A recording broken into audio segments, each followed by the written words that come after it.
Tape 3W suivi d'école au Sénégal.com.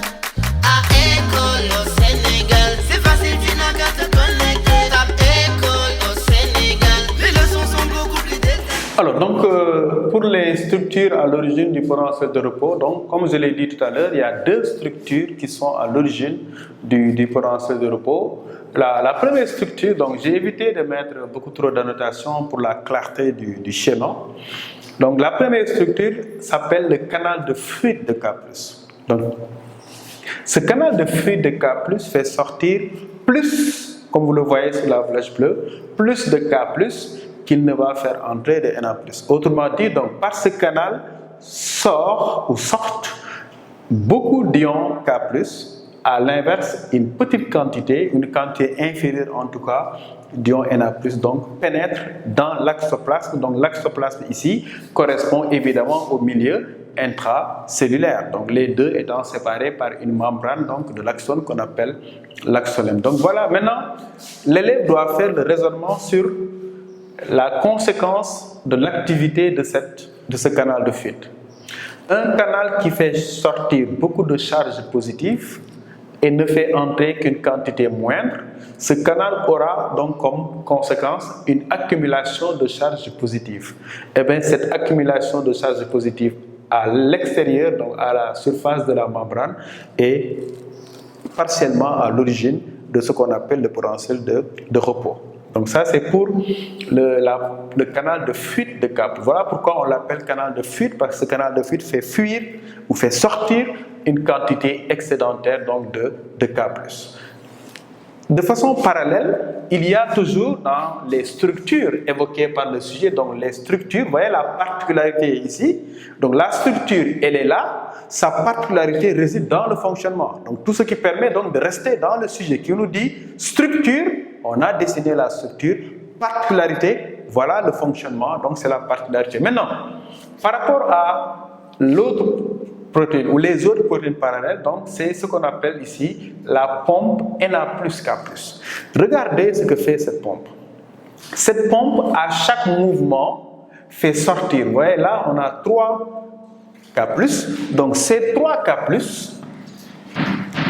les 3 ions K+, sortent à chaque mouvement, alors que parallèlement, il y a donc 2 K+, 2 Na+, donc ces 3 Na+, pardon, sortent, alors que 2 K+, seulement entrent.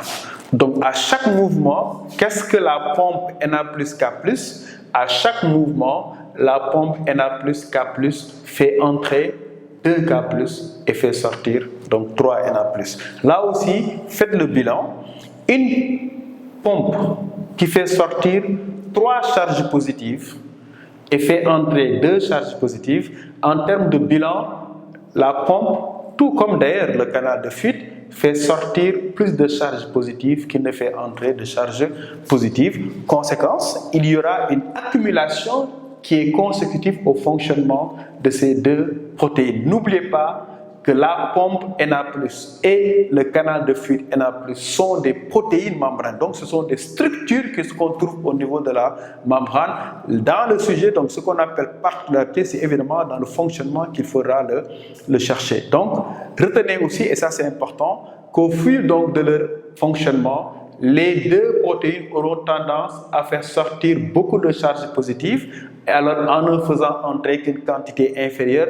Conséquence, ce que vous avez en bas, le potentiel de repos. Donc on voit bien que c'est le fonctionnement de ces deux protéines membranaires qui est à l'origine d'une accumulation de charges positives et un déficit. Et c'est ça la définition même du potentiel de repos, qui est donc une inégale répartition des charges de part et d'autre donc de la membrane. Et cette inégale répartition est maintenue par un phénomène actif. Et ce phénomène actif, c'est évidemment résident. Voilà pourquoi on peut dire qu'en réalité, c'est la pompe Na plus K+, qui est un phénomène actif qui s'occupe de mettre donc en évidence et de maintenir surtout ce déséquilibre ionique entre la surface et l'intérieur, parce qu'à chaque mouvement, donc, il y a une sortie de 3 charges et une entrée de 2 charges. Autre point important, toujours dans le fonctionnement de ces protéines ou structures membranaires, nous voyons que la protéine qu'on appelle ici pompe Na plus K plus dépense de l'énergie sous forme d'ATP fournie évidemment, comme vous l'avez vu en première S, par les mitochondries. Donc retenez que cette pompe dépense de l'énergie alors que celle-ci fonctionne de façon passive, ce qui donc justifie le fait qu'en réalité, on peut dire que c'est la pompe Na plus K plus qui est à l'origine du potentiel de repos, mais surtout son maintien, parce que les deux participent à l'origine, mais pour le maintien, il faut un phénomène actif donc qui permet de faire sortir des charges. Maintenant, une précision également sur pourquoi la présence de ces deux pompes, de ces deux protéines, si elles font le même travail, c'est-à-dire accumuler des charges à l'extérieur. Réfléchissez bien. Si on n'avait que le canal de Fitt, au bout d'un certain temps, il n'y aurait plus de K+ à l'intérieur. Donc regardez la complémentarité des deux protéines. Les ions Na+ entrent par le canal de Fitt et sortent par la pompe Na plus K+. Donc voilà ce qui permet de pérenniser le système.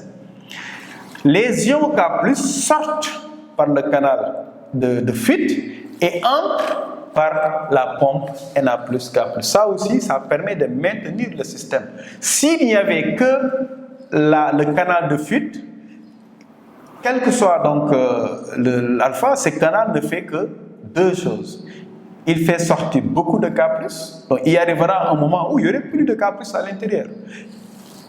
En même temps, cette protéine fait entrer un peu de Na+, même si c'est un peu de Na+, il arrivera un moment où il n'y aura plus de Na+. Donc regardez comment l'activité parallèle de ces deux protéines permet de maintenir le système de façon pérenne avec une sortie des K+ par la pompe et leur entrée par le canal, une entrée des Na+ par la pompe et par le canal de Fitt et leur sortie, n'est-ce pas, par la pompe Na plus K+. Donc voilà, maintenant l'autre événement important, c'est de savoir que derrière donc, ce fonctionnement, il y a, comme je l'ai dit, le canal de Fitt qui ne dépense pas d'énergie, alors que la pompe Na plus K+ dépense de l'énergie. Là aussi, l'élève doit être capable de l'expliquer. Voici l'explication. Si vous prenez dans votre cours la documentation nécessaire, vous verrez que dans le milieu extracellulaire, je précise, il y a beaucoup de Na+. Plus de Na+, que dans le milieu intracellulaire. Donc la concentration, le gradient ici de concentration vous indique que le sens de sortie des Na+, se fait comme le gradient des concentrations. Puisque les Na+ quittent un milieu qui est hypotonique pour aller vers un milieu hypertonique, ce qui n'est pas logique. Donc normalement, le déplacement passif doit se faire de cette façon. Regardez bien pourquoi le canal de Fitt ne dépense pas d'énergie. Le canal de Fitt fait entrer des Na+, selon leur gradient normal, milieu hypertonique, milieu hypotonique pour le Na+. Pour le K+, c'est l'inverse. L'intérieur, milieu hypertonique, donc le K+, l'intérieur est hypertonique et l'extérieur hypotonique. Donc ça, c'est le gradient normal. Par conséquent, c'est un phénomène passif. Par contre, la pompe Na plus K+, comme je l'ai dit tout à l'heure, fait sortir des Na+. Alors que, donc, il fait quitter les Na+, d'un milieu hypotonique vers le milieu hypertonique, ce qui est un sens opposé au gradient de concentration. Donc il faut dépenser de l'énergie quand vous faites sortir un élément du milieu où il est le plus concentré vers le milieu où il est le moins concentré, parce que les transports passifs tendent vers l'équilibre. Le contraire est le cas pour les transports actifs, puisque ce transport-là des Na+ vers un milieu où ils sont plus concentrés tend vers le déséquilibre. Donc voilà pourquoi la pompe Na plus K+ dépense de l'énergie sous forme d'ATP, alors que le canal de Fitt n'en dépense pas du tout. Tape www.suividecolosénégal.com.